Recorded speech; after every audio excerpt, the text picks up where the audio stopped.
1992, Richard's Underground Video Network premieres live on Canton, Ohio's local access Channel 12. 1999, UndergroundVideoNetwork.com goes online. 2000, Underground Video Network returns to Kenton's Channel 12. 2002, UVN premieres on Lime, Ohio's local access channel featuring Behind the Counter.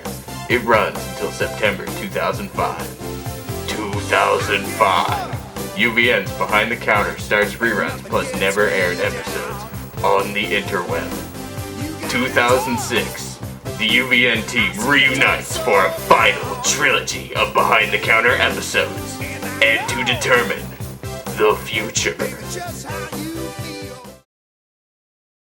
A long time ago in a city far, far away, but not that far.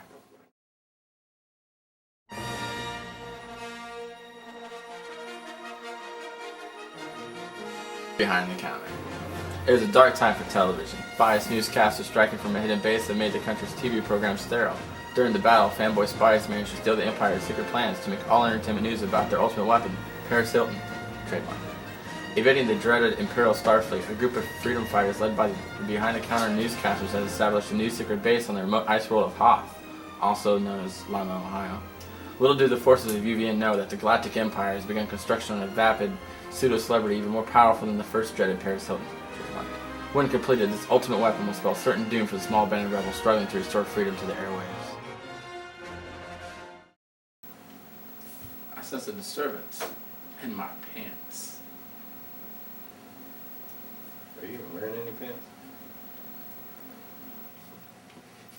A disturbance.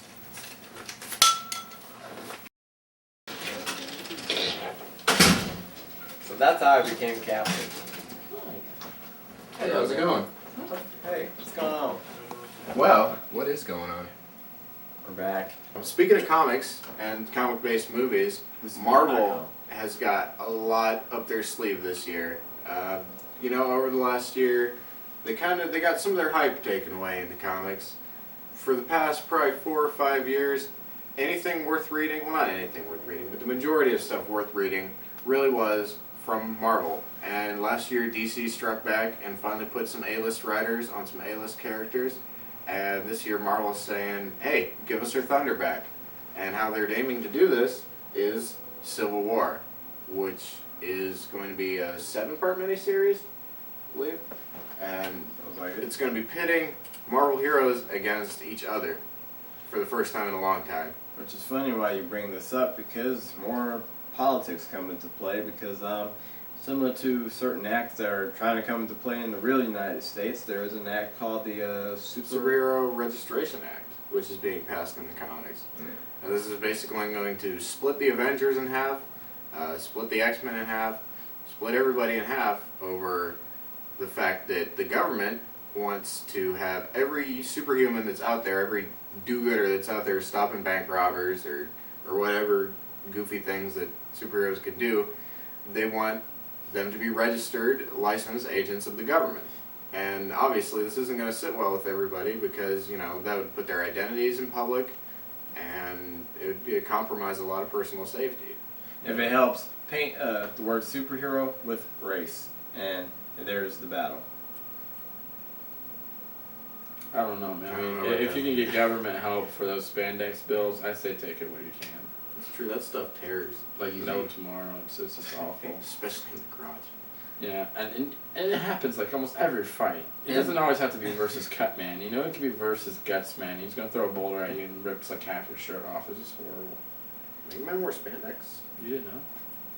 And to tell you the reason, I thought it was a polyester blend. The point of them getting to this superhero act and then to Civil War was a while back. We'll just say last year. It was the event where a certain Avenger had a power to alter time and reality, pretty much. The Scarlet Witch had a power of chaos, basically, and what it would do is alter reality to her whim. And whereas think of a crazy charm lady. Yeah, for years she sort of used this power, for little events, but over time it's sort of built up and caused big calamity where somebody, I won't say who, just in case somebody hasn't read House of M yet, but decided to use her to their advantage and remake the world how they wanted it to be. And we had mutants on top and people as a lower class, and Magneto was basically king of the world.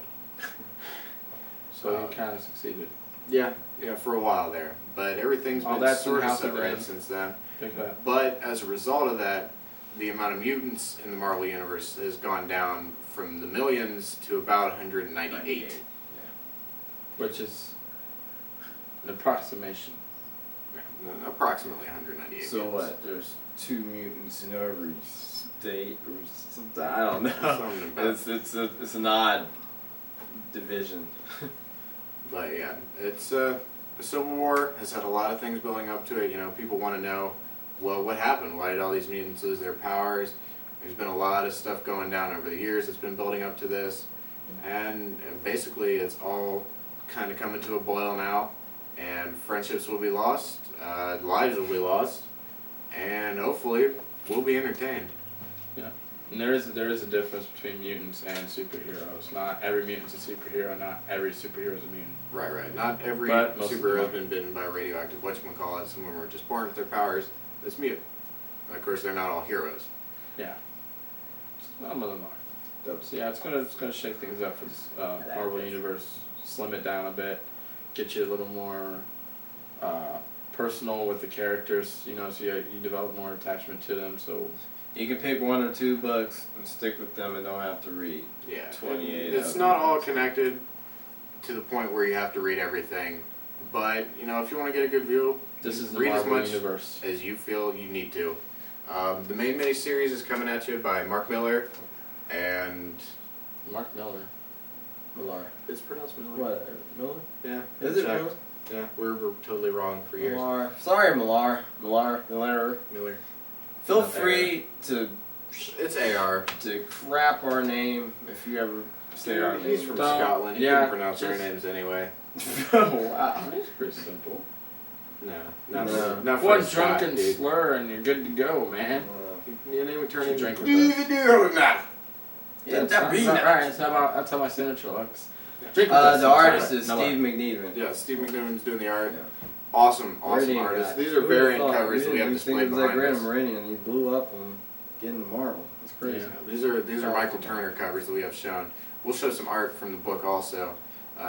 You really cannot find maybe 10 artists in the league of Steve McNiven. He's awesome detail, It's really gotten excellent done artist. a lot better. Yeah, if you are able to check out his early stuff, you will understand. Yeah, Yeah, he's made leaps and bounds. Practice didn't make perfection. You'll see. It's pretty close. that or beer and drugs or something. I don't know. I like still- drinking that's a with good Mark message and for the finishing off. kids. Beer and drugs. Beer and Beer and drugs. drugs will help If you you can't draw very good, just drink some beer and do some drugs, and then you know what? It's not even gonna matter if you draw any good, because it's gonna look bitch into you. Yeah, and you'll probably be able to drive for some oddball reason. But don't, because that's Yeah, dangerous. drinking and driving is bad. Drinking and That's driving is dangerous bad. to If us. that's any good message we can send, look, don't drink and drive.